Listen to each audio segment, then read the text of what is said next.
Welcome back in Academia daily dose, a daily current affairs programme powered by Academia career. मैं हूं सुधांशु देव और आज की तारीख है 22 जनवरी 2022।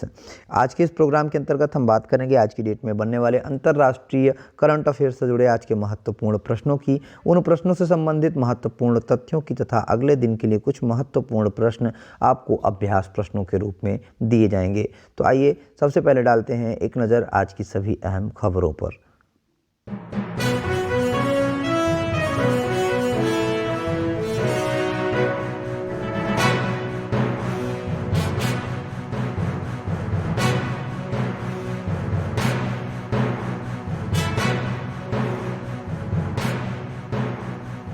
आइए इस सेशन की शुरुआत करें करंट अफेयर्स से जुड़े आज के महत्वपूर्ण प्रश्नों के साथ। उससे पहले आपको बता दें कि अगर आपको इस वीडियो का पीडीएफ चाहिए तो आप हमारे टेलीग्राम चैनल से डाउनलोड कर सकते हैं। टेलीग्राम चैनल का लिंक आपको नीचे डिस्क्रिप्शन बॉक्स में मिल जाएगा।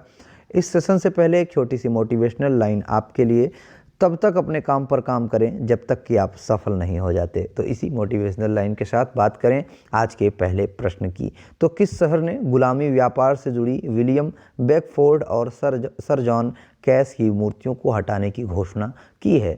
विकल्प ए है वाशिंगटन, बी है लंदन, सी है रोम तथा विकल्प डी है मॉस्को। प्रश्न को दोबारा से सुने। किस शहर ने गुलामी व्यापार से जुड़ी विलियम बेकफोर्ड और सर जॉन कैश की मूर्तियों को हटाने की घोषणा की है? विकल्प ए है वाशिंगटन, बी लंदन, सी रोम तथा विकल्प डी है मॉस्को। इनमें से विकल्प बी लंदन बिल्कुल सही उत्तर है। बात करें उत्तर के स्पष्टीकरण की तो लंदन ने अपने प्रतिष्ठित गिल्ड हॉल घर से विलियम बेकफोर्ड और सर जॉन कैश की मूर्तियों को हटाने की मंजूरी दे दी। ब्लैक लाइव्स मैटर के विरोध के बाद नगर निगम ने नस्लवाद से निपटने के लिए एक टास्क फोर्स का गठन किया जिसने दो आकृतियों की मूर्तियों को हटाने की सिफारिश की। शहर के निर्वाचित प्रतिनिधियों ने निर्णय के लिए मतदान किया। अगला प्रश्न है किस राज्य में मिलक नदी में स्यूडो लाइगुविया वेस्पा नाम की बॉनी कैटफिश की एक नई प्रजाति की खोज की गई? विकल्प ए है असम, बी है नागालैंड, सी है पश्चिम बंगाल तथा विकल्प डी है बिहार। प्रश्न को फिर से सुने। किस राज्य में मिलक नदी में स्यूडो लागुविया वेस्पा नाम की बॉनी कैटफिश की एक नई प्रजाति की खोज की गई? विकल्प ए है Assam, B Nagaland, B C Paschim Bangal तथा विकल्प डी है बिहार। इनमें से विकल्प बी नागालैंड बिल्कुल सही उत्तर है।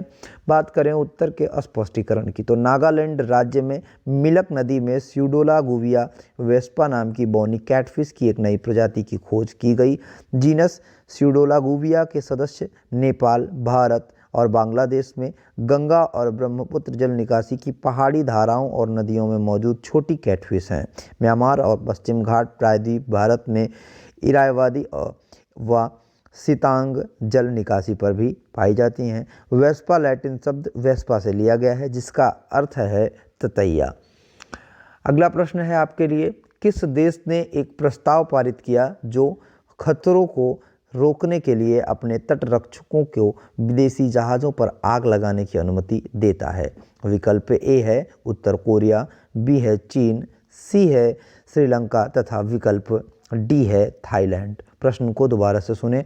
किस देश ने एक प्रस्ताव पारित किया जो खतरों को रोकने के लिए अपने तटरक्षकों को विदेशी जहाज़ों पर आग लगाने की अनुमति देता है?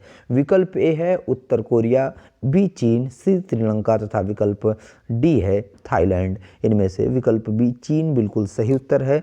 बात करें उत्तर के स्पष्टीकरण की तो चीन ने हाल ही में अपना तटरक्षक कानून पारित किया है जो उनके तटरक्षकों को विदेशी जहाज़ों पर आग लगाने, उनसे होने वाले खतरों को रोकने की अनुमति देता है। यह तटरक्षक कर्मियों को अन्य देशों द्वारा चीनी दावा किए गए चट्टानों पर निर्मित संरचनाओं को ध्वस्त करने की भी अनुमति देता है। कर्मी चीन द्वारा दावा किए गए पानी में विदेशी जहाज़ों पर चढ़ सकते हैं और उनका निरीक्षण भी कर सकते हैं। अगला प्रश्न है किस देश ने हाल ही में ट्रांसजेंडर व्यक्तियों को सैन्य भूमिकाओं में सेवा करने की अनुमति देने के लिए आदेश पर हस्ताक्षर किए हैं? विकल्प ए है सिंगापुर, बी है संयुक्त राज्य अमेरिका, सी है न्यूजीलैंड तथा विकल्प डी है भारत। प्रश्न को फिर से सुने। किस देश ने हाल ही में ट्रांसजेंडर व्यक्तियों को सैन्य भूमिकाओं में सेवा करने की अनुमति देने के आदेश पर हस्ताक्षर किए हैं? विकल्प ए है सिंगापुर, बी है संयुक्त राज्य अमेरिका, सी है न्यूजीलैंड तथा विकल्प डी है भारत। इनमें से विकल्प बी संयुक्त राज्य अमेरिका बिल्कुल सही उत्तर है। बात करें उत्तर के स्पष्टीकरण की, तो अमेरिकी राष्ट्रपति जो बिडेन ने एक कार्यकारी आदेश पर हस्ताक्षर किए जो सभी योग्य अमेरिकियों को देश की सेना में सेवा करने की अनुमति देता है।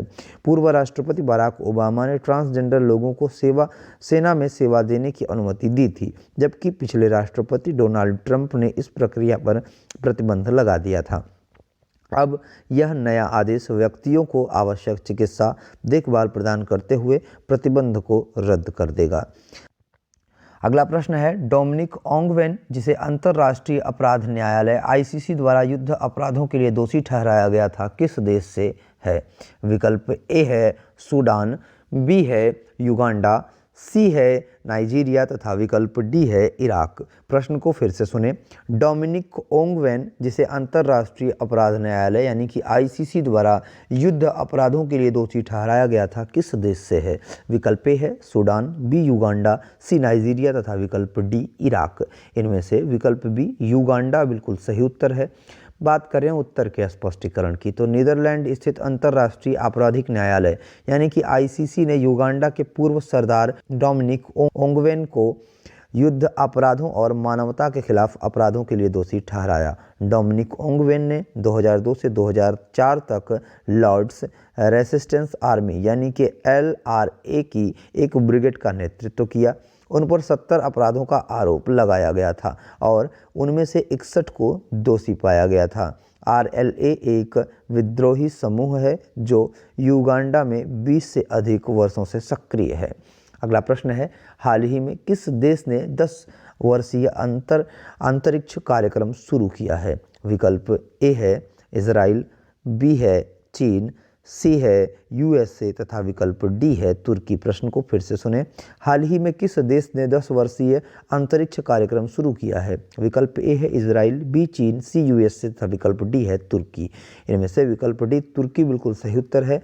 बात करें उत्तर के स्पष्टीकरण की, तो तुर्की के राष्ट्रपति रेसेप तय्यिप एर्दोगन ने हाल ही में राष्ट्र के लिए महत्वाकांक्षी 10 वर्षीय अंतरिक्ष कार्यक्रम का अनावरण किया। इस कार्यक्रम में चंद्रमा के लिए मिशन, अंतरिक्ष के लिए मानव युक्त मिशन और अंतरराष्ट्रीय स्तर पर व्यवहार्य उपग्रह प्रणाली विकसित करना शामिल है। अगला प्रश्न है, हाल ही में खबरों में रहा एंटी रेडिकलिज्म बिल किस देश से संबंधित है? विकल्प ए है रूस, बी है पाकिस्तान, सी है चीन तथा विकल्प डी है फ्रांस। प्रश्न को फिर से सुने। हाल ही में खबरों में रहा एंटी रेडिकलिज्म बिल किस देश से संबंधित है? विकल्प ए है रूस, बी पाकिस्तान, सी चीन तथा विकल्प डी है फ्रांस। इनमें से विकल्प डी फ्रांस बिल्कुल सही उत्तर है। बात करें उत्तर के स्पष्टीकरण की, तो फ्रांस के कट्टरपंथी विरोधी बिल जिसका उद्देश्य मस्जिदों, स्कूलों और खेल क्लबों की देखरेख को मजबूत करना है को देश की कानून बनाने वाली सभा में मतदान के लिए रखा गया है।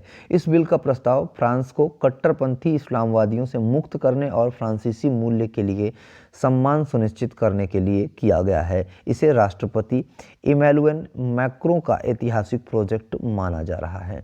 अगला प्रश्न है, अंतर्राष्ट्रीय वित्त संस्थान के अनुसार 2020 के अंत में वैश्विक ऋण की कुल राशि कितनी है? विकल्प ए है 125 ट्रिलियन अमेरिकी डॉलर, बी है 281 ट्रिलियन अमेरिकी डॉलर, सी है 351 ट्रिलियन अमेरिकी डॉलर तथा विकल्प डी है 421 ट्रिलियन अमेरिकी डॉलर। इनमें से विकल्प बी 281 ट्रिलियन अमेरिकी डॉलर बिल्कुल सही उत्तर है।